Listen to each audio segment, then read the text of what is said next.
So how do you think things get better in the world? How do you think like we go from the mess we're in to a better life? You see this picture here of me? I'm only a couple of days old. Okay, I have just popped out and I am already disgusted. Look at that face. Look at that face that says, "This it? This all you got for me?" You know, you got to be kidding me. This is as good as it gets here. My mother says that I was moving around like crazy inside. I couldn't wait to get out. But apparently, from when I was hatched, I have looked around and said, "This can't be it. This can't be as good as you people can do here." And I think we all can recognize that we don't live right on this planet. And how does it get better? How do we go from what we got to something better? You know, there is a story that I remember hearing numerous times called The 100th Monkey.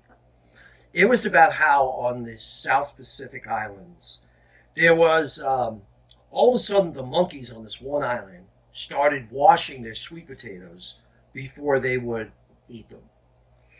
And the story goes that over time, eventually enough monkeys started to do that automatically that it reached a threshold, and then all of a sudden, all the monkeys on all the islands would wash their sweet potatoes before eating them.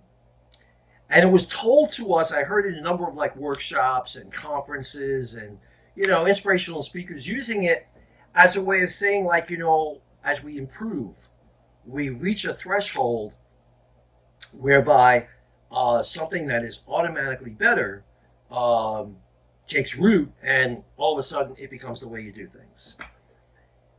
And it was discovered to be a complete lie. Okay, they were telling this like all over the place, and it never happened. There was no historical basis for any of it. And actually, anybody with a brain in their head that can see the way they themselves grow and the way things work in the world, you don't just reach a point where like all of a sudden, yep, we all got it and that's it. Growth is hard, tough, and you pay for it. Okay? And that's the real world. Okay, so how do we change the world? First of all, we stop, all right, waiting for magical solutions. All right? We really be rooted in reality that we all got to work to make the world better. Okay? I had a really concrete experience of how do you change the world when I was in Nicaragua. Nicaragua was embroiled in a horrific, brutal civil war that they still really economically and maybe socially have not recuperated from. And I met in this remote village two guys. They were on opposite ends in that war, the Sandinistas and the Contras. And in that war, they would have gladly killed each other. But then what happened when the war came to an end, they both realized that neither one of the groups that they belonged to were sincerely interested in helping people. That it was about ideology more than it was about people. And these two guys who had been bitter enemies in this village had joined together, okay, to work hard for the good of their community.